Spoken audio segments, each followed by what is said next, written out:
Bonjour, chers frères et sœurs, j'espère que vous allez bien aujourd'hui. C'est le soir pour notre étude biblique, c'est pour l'Église baptiste de Pessac. Et je vous rappelle que nous sommes dans une série sur la croissance spirituelle. Et nous jetons les fondements maintenant, les fondations, pour comprendre exactement c'est quoi la croissance spirituelle.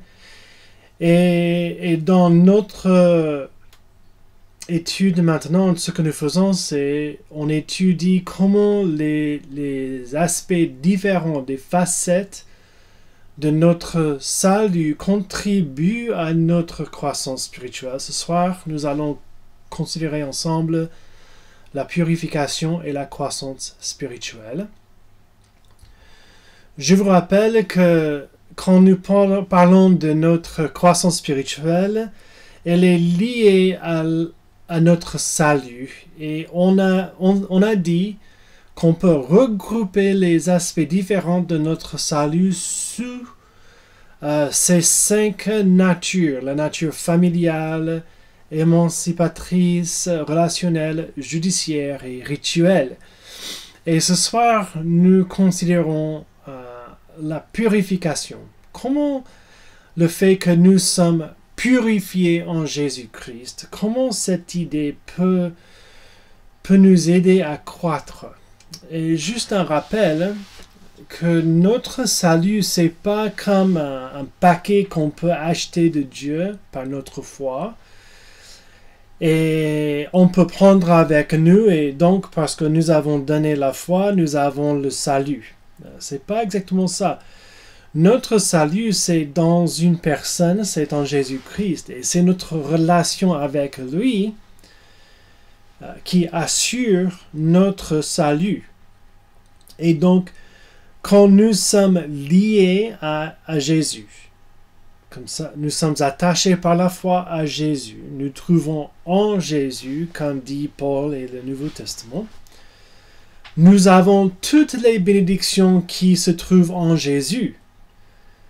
Grâce à notre lien avec lui, nous avons la purification qui fait partie, une facette de notre salut.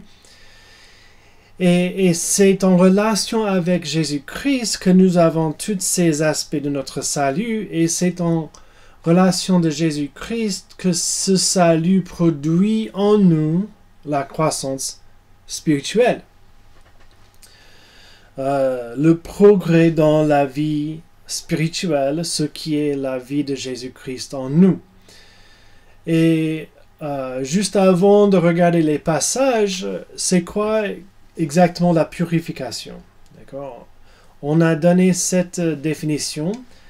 C'est l'acte gracieux de Dieu en Jésus-Christ par lequel il ôte nos souillures morales pour faire possible une relation avec lui.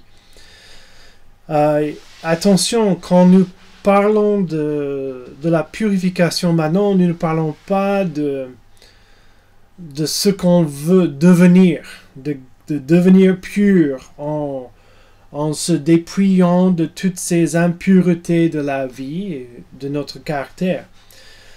Nous voulons parler plutôt de l'aspect de notre salut où Jésus, par sa grâce, nous rend purs. Et ça, c'est ce que nous voyons maintenant. Donc, c'est un acte gracieux de Dieu en Jésus-Christ par lequel il ôte nos souillures morales pour faire possible une relation avec lui. On ne parle pas de la purification progressive de la vie, mais on parle de quelque chose que Dieu a fait en Jésus-Christ pour nous. Avec cette idée à l'esprit, on va regarder un premier passage qui parle de notre purification.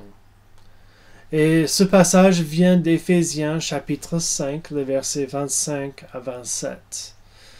Quant à vous, maris, que chacun de vous aime sa femme comme Christ a aimé l'Église. D'accord?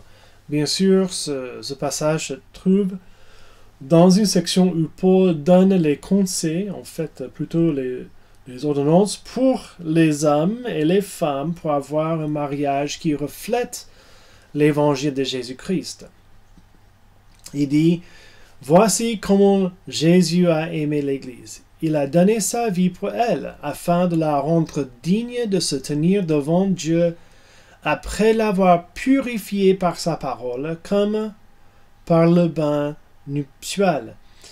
Il a ainsi voulu se présenter cette Église à lui-même, rayonnant de beauté, sans tache, ni ride, ni aucun défaut, mais digne de se tenir devant Dieu et irréprochable. La première chose qu'on veut noter, c'est que Paul utilise une image pour nous aider à comprendre comment un mari doit traiter sa femme. Et le noyau ici, c'est nous qui sommes des maris, nous devons donner nos vies pour elle, pour qu'elle puisse être pure devant Dieu. Nous ne sommes pas responsables pour sa croissance spirituelle, mais nous devons faire tout pour qu'elle puisse croître.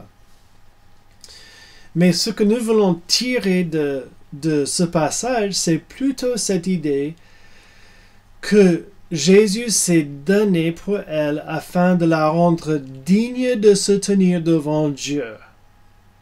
Et comment? Après l'avoir purifiée par sa parole comme le bain nuptial. On peut penser à l'histoire d'Esther dans la Bible. Après 1 an de traitement, elle est présentée au roi comme sa femme. Qu'est-ce qui se passe ici?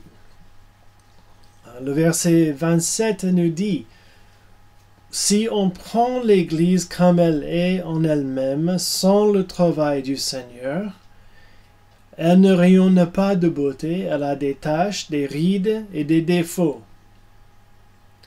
Mais une fois que ces choses sont enlevée, elle est digne de se tenir devant Dieu et être irréprochable. » Ça, c'est ce que Jésus accomplit en nous. C'est quelque chose qu'il a fait après l'avoir purifié.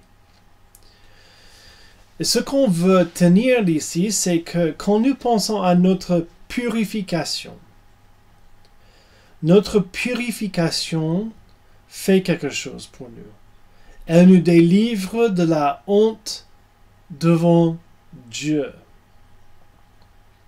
Comment ça peut nous aider dans la croissance spirituelle? Combien de fois avez-vous fait quelque chose, vous saviez qu'il ne fallait pas faire, vous l'avez fait, et vous avez vécu peut-être dans ce péché pendant un peu de temps, quelques semaines, quelques jours, quelques mois, même quelques années. Et un jour, comme le fils prodige, vous revenez sur le bon sens et vous vous repentez et vous êtes encore une fois établi dans une bonne relation avec Dieu en Jésus-Christ. Mais la honte est là. Vous vous rappelez de ce que vous avez fait exprès, pas contre votre gré. Et il y a quelque chose, c'est la honte, qui vous bloque. Et comment ça vous bloque? Ça vous bloque. Vous n'avez pas vraiment la liberté dans la prière parce qu'il y a toujours cette idée, bon, regarde ce que j'ai fait. Regarde ce que je suis comme je suis. Vous n'êtes pas très attaché à l'Église parce que vous avez honte d'aller, de participer aux Saintes Seines, à la Sainte Seine, ou d'être vraiment impliqué dans la vie de l'Église parce que vous avez cette honte entre vous et Dieu. Mais sachez, en Jésus-Christ, nous avons la purification. Et la purification enlève la honte. Nous pouvons nous tenir devant Dieu après l'avoir purifié par sa parole, après être purifié par Jésus-Christ et sa parole. Nous sommes dignes en Jésus-Christ de nous tenir devant Dieu. Et ça ouvre la porte. Quand la honte n'est pas là, nous pouvons avancer dans notre relation avec lui. Et nous voyons la même chose dans la vie normale, quotidienne. Quand il y a quelque chose qu'on a fait contre quelqu'un et nous avons honte, nous n'allons pas envers ces personnes parce que la honte est là et nous nous sentons honteux devant eux et ça bloque notre relation. On ne peut pas avancer et progresser dans cette relation et donc ça devient quelque chose de sec, de sèche et qui n'est pas très vivant notre relation et elle meurt. C'est la même chose. Quand nous croyons que la honte est enlevée par le fait que nous sommes purifiés, nous avons cette assurance qu'on peut avancer, mais aussi nous avons la purification qui nous délivre de la honte devant l'homme avec un grand H, les hommes, les femmes. Parce que souvent, ça nous bloque aussi, n'est-ce pas? Nous pensons aux autres à l'église ou des personnes qu'on connaissait avant et nous disons, mais j'ai fait tant d'erreurs, tant de fautes que je peux pas y aller, je peux pas me mettre à nouveau dans cette église ou je peux pas prendre une position un peu plus active dans l'église parce que j'ai honte de ce que toutes les autres personnes pensent de moi. Attention, vous agissez comme Jésus n'a pas purifié, ne vous a pas purifié. Mais une fois que cette honte est enlevée et vous dites, moi, je peux me tenir devant Dieu en Jésus-Christ pur. J'ai pas besoin d'avoir honte en regardant les autres personnes autour de moi. Je peux vivre avec mon Dieu parce que je suis purifié en Jésus-Christ. Et voilà, la porte est ouverte pour nous de progresser, de nous progresser dans cette vie spirituelle, de rajouter les choses, mais c'est enraciné dans le fait que Jésus a déjà purifié nos âmes. Ça, c'est le premier passage. Éphésiens 5 nous donne cet enseignement que la purification nous délivre de la honte devant Dieu et devant l'homme avec un grand H, les hommes et les femmes. On continue un autre passage. Car la grâce de Dieu, ça vient de Tite, source de salut pour tous les hommes, a été manifestée. Elle nous enseigne à renoncer à l'impiété et aux convoitises mondaines et à vivre dans le siècle présent selon la sagesse, la justice et la piété, en attendant la bienheureuse espérance et la manifestation de la gloire de notre grand Dieu et Sauveur Jésus-Christ. Voilà, la grâce de Dieu s'est manifestée en Jésus-Christ et elle nous enseigne à renoncer certaines choses et de rajouter quelque chose jusqu'au point où Jésus revient pour nous. Mais comment la grâce nous enseigne? Le verset 14. Jésus s'est donné lui-même pour nous afin de nous racheter de toute iniquité et de se faire un peuple qui lui appartienne, purifié par lui et zélé pour les bonnes œuvres. Quand il s'est donné pour nous, il a fait pour nous racheter et pour nous faire un peuple qui lui appartienne. Et quelles sont les caractéristiques de ce peuple qui appartiennent à Jésus? Ils sont purifiés par lui et zélés pour les bonnes œuvres. On a posé la question, comment la grâce, elle nous enseigne? Moi, je veux suggérer ce soir que la purification nous fixe le cap pour la vie. Nous avons ici l'enseignement. Quand Jésus nous a rachetés, ça c'est une partie de ce que nous avons vu déjà, il nous a acheté la rédemption. Et c'était pour faire un peuple pour lui-même, et ce peuple est un peuple caractérisé par la purification. Il les a purifiés et ils sont zélés pour les bonnes œuvres. la purification de la grâce nous fixe le cap pour la vie. Comment ça nous aide? Quand il dit que nous renonçons à l'impiété et aux convoitises mondaines et que nous rajoutons ces choses comme la sagesse, la justice et la piété, ce qui veut dire c'est que nous vivons quotidiennement ce que nous sommes en Jésus-Christ. Nous sommes purifiés en Jésus-Christ. Et ça fixe le cap pour nos vies quotidiennes. Il y a un aspect ici où nous devons juste penser un peu entre les deux choses qui sont vraies. On a dit à plusieurs reprises, nous vivons entre le déjà et le pas encore. Nous sommes déjà purifiés à l'essence en Jésus-Christ. Nous sommes purifiés totalement. Mais il y a le pas encore. Nous vivons dans ce monde, nous ne sommes pas encore glorifiés et donc nous devons poursuivre le cap. Et c'est quoi le cap? C'est ce que nous avons déjà reçu en Jésus-Christ, notre purification.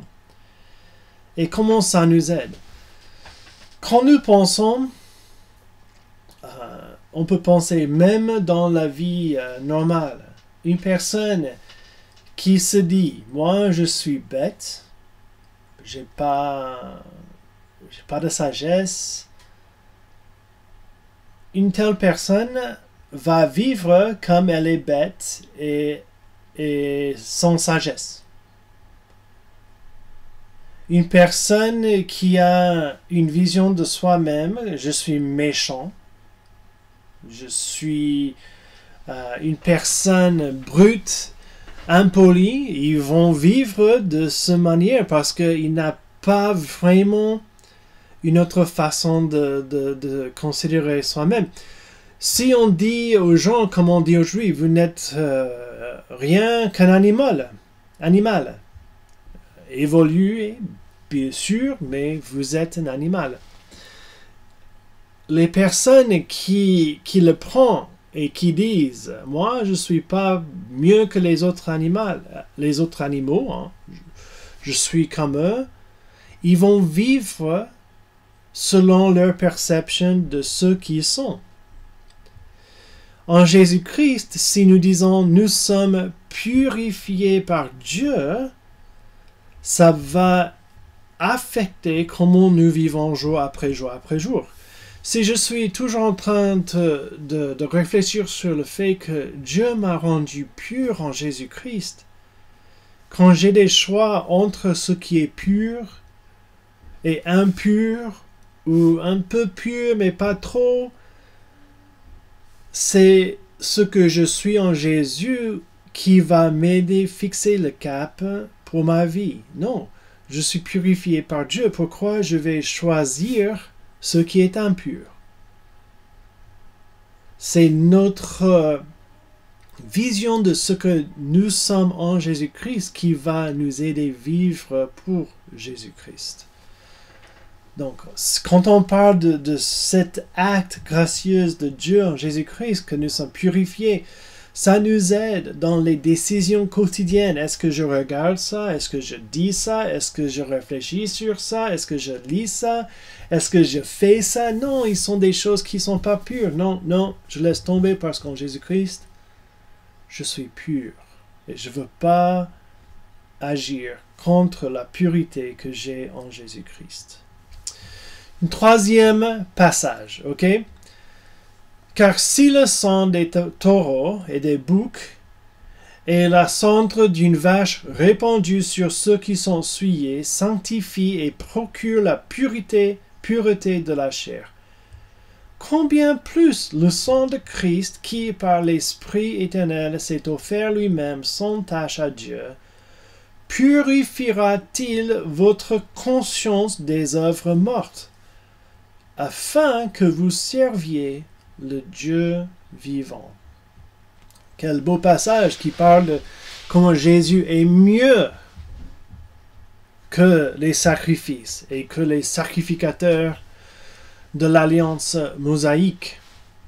Et ici, nous voyons que la purification nous accorde une bonne conscience. Et combien on a besoin des bonnes consciences. C'est une triste vérité que nous passons la plupart de nos vies avant Jésus-Christ en faisant les choses qui sont contre notre conscience. Et nous arrivons à un moment où nous avons une conscience qui n'est pas pure et bonne. Et ça nous affecte. Ça nous affecte dans le sens qu'on ne peut plus regarder les gens ou Dieu dans les yeux. On a ce sens que j'ai mal fait. Je suis un malfaiteur, je suis pécheur, qu'est-ce que je peux faire? Et on essaie de faire des choses pour rattraper, n'est-ce pas? On dit, bon, maintenant, j'étais paresseux avant, maintenant je vais travailler bien. Mais ce qu'on a fait est toujours là. On a dit, bon, j'étais immoral, mais maintenant je serai moral. Mais ce qu'on a fait, c'est toujours là, c'est quelque chose qui traîne. Et dans notre conscience, ça nous pose des problèmes, ça nous cause de la souffrance. Mais la Bible nous dit qu'en Jésus-Christ, quand il a fait le sacrifice et quand nous sommes couverts par son sang, nous sommes purifiés et nous avons une bonne conscience afin que vous serviez le Dieu vivant. Le service ne doit pas être embêté, bloqué par le fait que nous pensons je ne suis pas suffisamment bon, j'ai fait telle et telle chose.